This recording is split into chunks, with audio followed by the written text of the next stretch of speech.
네, 국민 여러분, 한노희란 사람이 임자인입니다. 중대재해처벌법 위의 법안은 노동자를 죽이는 법이 아니라 노사 모두를 살리는 법입니다. 민주당은 무리한 추가 요구를 중단하고 중대처벌법의 적용을 유예해달라는 영세 중소기업들의 절박한 호소에 응답하기를 촉구합니다. 저희 국민의힘 의원 일동은 무거운 마음으로 오늘 이 자리에 섰습니다. 우리 경제와 민생이 어려운 여건 속에서 오는 27일부터 시행되는 50인 미만 영세 중소기업에 대한 중대재해처벌법의 확대 적용을 불과 이틀만 남겨두고 있습니다. 지난 2년간 현장의 50인 미만 영세 중소기업들은 열악한 인력, 예산, 여건 속에서도 중대재해처벌법 적용에 대비하고자 노력해 왔습니다. 하지만 83만여 개에 달하는 이들 영세 기업들은 전문 인력과 재원의 부족, 열악한 사업 환경 등 피할 수 없는 여러 어려움으로 아직 준비가 부족함을 절박하게 호소하고 있습니다.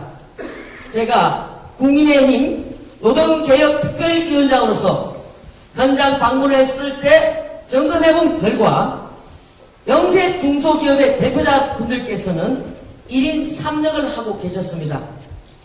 기술을 갖고 계시는 대표자는 현장에서 노동자들과 같이 일하고 계셨고 거기서 또 때로는 경영 관리를 해야 했으며 거기서 더 나가서 영업까지 하고 있는 대표자분들도 많이 계셨습니다.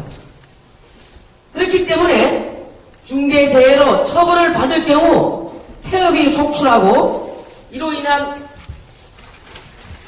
일자리 상실을 우려하는 절박한 목소리가 곳곳에서 제기되고 있습니다. 이로 인한 피해는 고스란히 그곳에서 일하는 800만 명의 근로자의 고용과 일자리에 미칠 것이 자명합니다.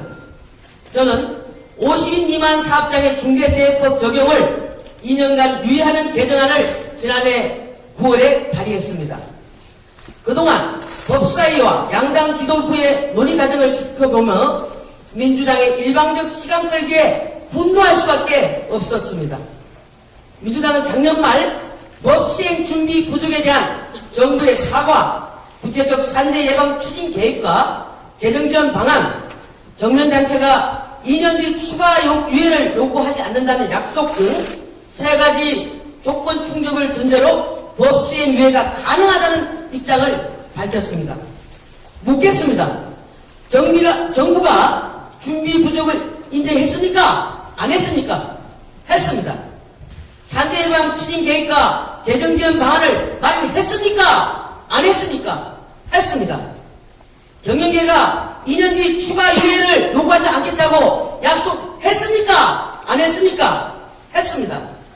그런데 민주당은 느닷없이 산업안전보건청과 관련해서 또 예산 이정원 증액을 요청하고 있습니다. 산업안전보건청 관련해서는 문재인 정부 초대 노동부 장관을 지낸 김영주 의원이 2020년 7월 산업안전보건청 신설을 골자로 하는 정부조직법 개정안을 대표 발의했습니다. 그러나 문재인 정부는 산업안전보건청 대신에 산업안전보건부를 만들었습니다. 절대 다수를 가진 문재인 정부가 이렇게 처리했습니다. 양곡법, 간호법, 방송 3법, 노조법처럼 일방 처리하면 되지 2020년 11월 행안위 법사위소에서 딱 한 번 논의하고 지금까지 가만히 있다가 갑자기 꺼내든 저희가 무엇입니까? 매우 의심스럽습니다. 그리고 금년도 정부 예산이 확정된 상황에서 어디에 어떻게 쓸지도 밝히지 않고 예산을 2조 원으로 증액하라고 합니다. 고용노동부 예산심사 때 이런 얘기 한마디도 없었습니다. 민주당은 지금 즉시 산업안전보건청 신설 법안을 왜 지금까지 논의 안 했는지 2조 원을 어디에 어떻게 쓸지 밝혀주시기 바랍니다. 대답 못한다면 민주당은 지금까지 대국민 사기극을 벌인 것입니다. 민주당은 지금도 총선만을 생각해 양대 노총 눈치만 보고 있습니다.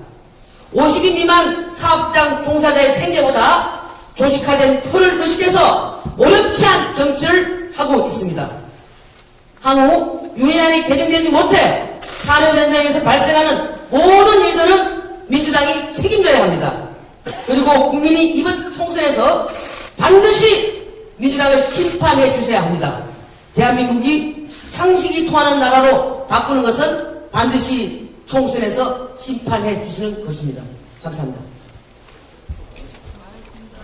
구호 대창호 개탄사를 이어가겠습니다. 중대재해법 처리 지연 중소기업 다 죽는다.